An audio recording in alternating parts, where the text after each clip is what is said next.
What's up, everybody?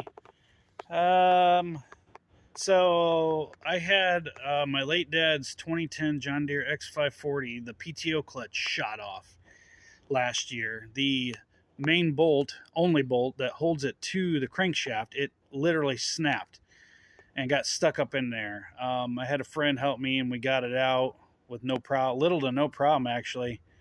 But anyways, I wanted to show you. I bought an Amazon PTO clutch, and it seems to be working just fine. I just mowed today, and it did a really good job, and it's not making funky noises or nothing. But I wanted to show a little video of what all there is to this. There wasn't much to it, to be honest. Just one bolt and a wiring harness, and that's about it. But anyways, and then I'm going to show you what happened to the old PTO clutch, what it looks like, and the bolt, and all that good stuff. But I'm going to start off with the new one and what it looks like and how it's put on here. So,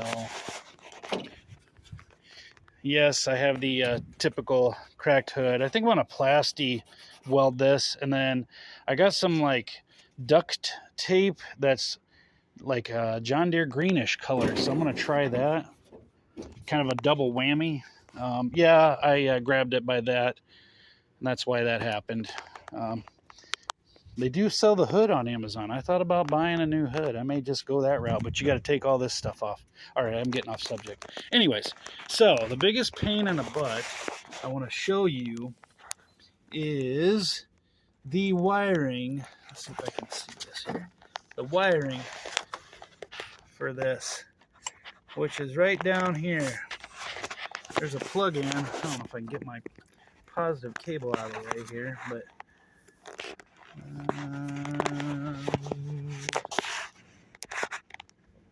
there's a plug-in straight down there. You'll see blue and like black wire on one end, and then red, and I can't remember the other color going the other way. That's for the red and black. That's what it is, red and black. I'm going to tell you right now. Let's see, maybe I can zoom in. Yeah, there we go. That's the plug for the PTO. So John Deere made a really good design for this. They designed a slotted hole for that plug to fit in. But the problem is they must have fed the wiring through and then sat the motor down in the frame and then bolted the motor. And then when you do that, you cannot fit that plug. You cannot fit back through the hole. So I end up having to cut the wire, and I'll show you later about that, which I thought that was really freaking smart. I hope the engineer sleeps well at night, if he's still alive. Anyways, here is my Amazon PTO clutch. That is it. There's a 5/8 bolt right there.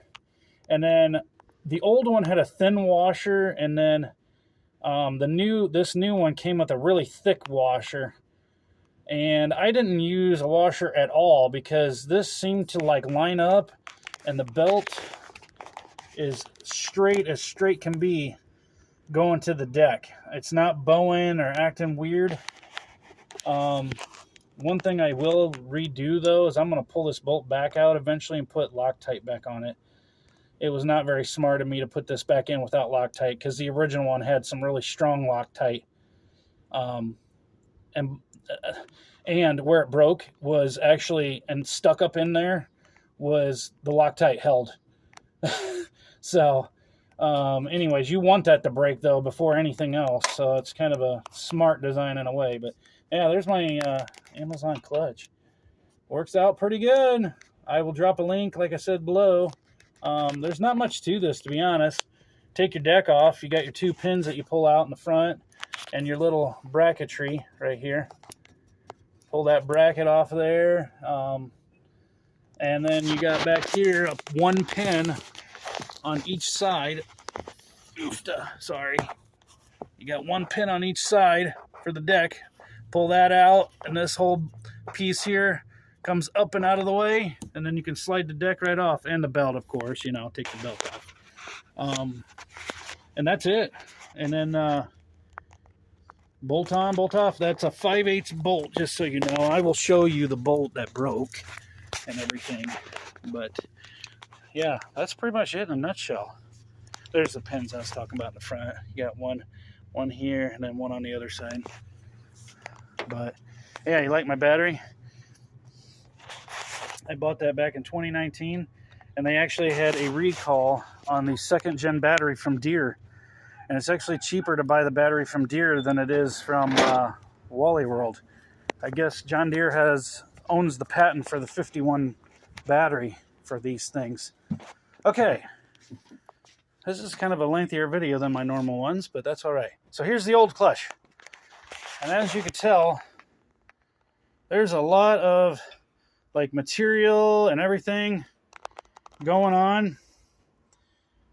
But yeah, this part of it, I mean, doesn't look too bad. I mean, it's just rustic looking, but anyways, that's all there is to this.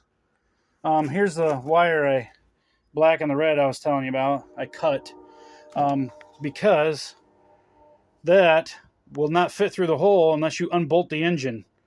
So I end up routing it a little bit different and then zip tied it to something else that was under there that isn't going to move. But this is how this clutch goes together. This, I should start it this way. This goes in here.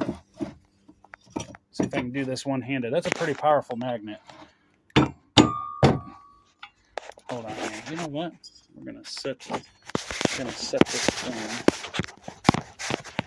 I'm gonna set my fancy camera, aka phone. There. Okay, so as you can tell, that goes in there. This goes in here. Kind of underneath this plate though.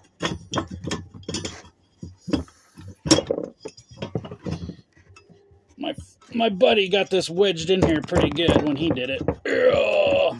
Anyways, I'm not gonna fight it. I got enough injury going on. But anyways, 3-piece just like that, and then you got this piece here that goes in here, and it lines up with the slot inside here. You'll see the little Woodruff key right there. That sits in there. And then the original, this is all the original clutch. That went like that. And then here's the bolt I was talking about. This is the factory bolt that was in there. If I can fish it out. And there's the factory bolt. That went just like that. Ta-da! But here's what happened. It broke, snapped off. Here's the part that was sticking. Here's the part that was up in the engine. That would have been up in the crankshaft. You can see the green Loctite they used. My buddy said that's some pretty strong Loctite that they used. He was kind of worried that trying to get this out wasn't going to work so swell because of that Loctite on there, but he ended up using an induction heater on this, and it worked like flawless. So here's the washer that they provide right here. I didn't use it.